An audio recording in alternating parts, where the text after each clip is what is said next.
గత ఎన్నికల్లో ఉపయోగించుకుని పూర్తి స్థాయిలో పార్టీ ఓటమి చెందాక 11 సీట్లు మాత్రమే వచ్చాక జగన్ 2.0 వస్తుంది. నెక్స్ట్ కార్యకర్తలకి పూర్తి స్థాయిలో ప్రాధాన్యం ఇస్తామన్నారు.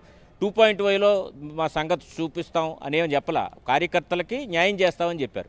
అయితే కార్యకర్తలు దాన్ని తప్పుగా అర్థం చేసుకున్నారు, లేదా జగన్మోహన్ రెడ్డి తప్పుగా వాళ్ళకి ఇండికేట్ చేశారో తెలియదు. కానీ 2.0లో మా సంగతి చూపిస్తామంటూ వాళ్ళు ప్లకార్డులు ప్రదర్శించారు. అండ్ మనం అనుకున్నట్టు పార్టీయే ప్లకార్డులు పంపిస్తే కనుక పార్టీకే ద్వంద్వ వైఖరి ఉంది. ఒకవైపు కార్యకర్తలకి ఈ మాటలు చెప్పి ఉపయోగించుకోవడం, ఇటువంటి ర్యాలీల్లో వారిని రెచ్చగొట్టే విధంగా ప్లకార్డులు ప్రదర్శించి ఏదైనా ఇష్యూ అయితే కార్యకర్తలు కేసులు పెట్టించుకోవాల్సిన పరిస్థితి కనిపిస్తోంది. రీసెంట్గా శ్రీకాకుళం జిల్లాలో కూడా పార్టీ నాయకులు కార్యకర్తలు అనేక కేసులు ఎదుర్కొన్న పరిస్థితి అయితే ఉంది.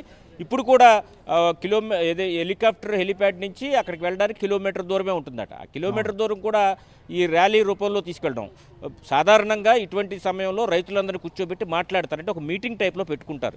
అలా కాకుండా ర్యాలీ టైప్లో వెళ్ళడం అనేది దేనికంటే జనం తక్కువ మంది వచ్చినా ఎక్కువ మంది ఉన్నట్టు స్క్రీన్ మీద కనిపించే విధంగా మార్పింగ్ చేయడం లేదా గ్రీన్ మ్యాట్ ఉపయోగించడం కోసం ఇది చేసినట్టుగా మనకు కనిపిస్తుంది. గతంలో చిత్తూరు జిల్లాలో కూడా బంగారుపాళ్యం వెళ్ళినప్పుడు మనం చూసాం ఏ విధంగా మామిడి రైతుల విషయంలో జనాలు తక్కువ వచ్చారు, ఎక్కువ వచ్చినట్టు టీవీలో చూపించే విధంగా గ్రాఫిక్స్ చేసిన పరిస్థితి ఉంది. ఆ సిద్ధం సభల్లో కూడా అదే చేశారు అనేది కూడా అప్పుడంతా గ్రీన్ మ్యాటే ఉండేది సిద్ధం సభల్లో. కాబట్టి ఈ టైపులో జనం ఎక్కువ వచ్చారు. ఇక జగన్మోహన్ రెడ్డికి ఒక పాజిటివ్ వైబ్ ఉంది అనే జనాన్ని మభ్యపెట్టేందుకు చేస్తున్న ప్రయత్నం నిజానికి దేవరపల్లిలో ఉన్న జనాలకు తెలుసు అతనికి ఎంతమంది వచ్చారు, వాళ్ళెవరు, నిజంగా వాళ్ళ రైతులా లేదా వేరే మోబ్బా అనేది కూడా అక్కడ ఉన్నటువంటి జనాలకు తెలుసు, రాష్ట్ర ప్రజలందరికీ కూడా తెలుసు అనేది అధికార కూటమి పార్టీ చెబుతున్న పరిస్థితి. తామైతే మాత్రం ఈ పొగాకు రైతులకు ఏం చేస్తామనేది చర్చకు తాము సిద్ధంగా ఉన్నామని అచ్చెన్నాయుడు కొద్దిసేపటి క్రితమే సవాలు కూడా విసరడం జరిగింది. రైట్, చూస్తున్నాం మరి డిఎస్సి పైన ఇట్లానే సవాళ్ళు జరిగాయి. డిఎస్సి పైన చర్చకి రమ్మని చెప్పి మంత్రి లోకేషే నేరుగా సవాల్ చేసిన పరిస్థితి మనం చూసాం జగన్మోహన్ రెడ్డిని. ఇప్పుడు మళ్ళీ జగన్మోహన్ రెడ్డి రైతులు కిలోమీటర్ దూరంలోనే సవాల్ ఇస్తారు. పొగాకు రైతుల విషయంలో కూడా ఇప్పుడు సవాల్ చేశారు. మరి నిజంగా వైసీపీ సవాల్ సేకరించే పరిస్థితి ఉందా, ఊరికి ఆరోపించేసి ఊరుకోవడమేనా?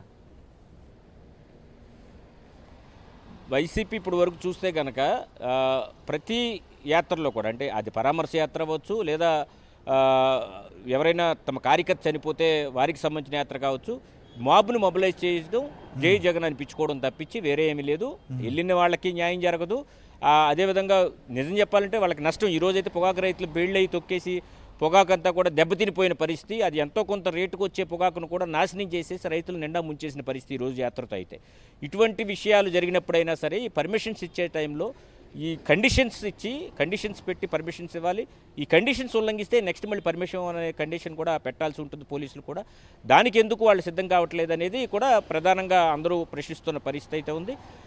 ఈ యాత్రలన్నీ కూడా చూస్తే కనుక కేవలం స్వయం స్తుతి పరనిందలాగా జగన్మోహన్ రెడ్డిని పొగడడానికి, ప్లకార్డులు ప్రదర్శించడానికి, రఫా 2.0 ఈ టైప్ ఆఫ్ ప్లకార్డులు ప్రదర్శించడానికి మాత్రమే తప్ప వచ్చిన వాళ్ళలో కూడా ఎవరు రైతులు లేరు అనేది కూడా చెబుతున్నారు. అంతా మాబ్బుని తీసుకెళ్లారు, వాళ్ళకి ఈ రోజు వరకు కూడా చూడాల్సినవన్నీ చూసి తీసుకెళ్లారు అనేది కూడా అక్కడ ఉన్నటువంటి మన మీడియా మిత్రులు కూడా చెబుతున్న పరిస్థితి అయితే కనిపిస్తోంది.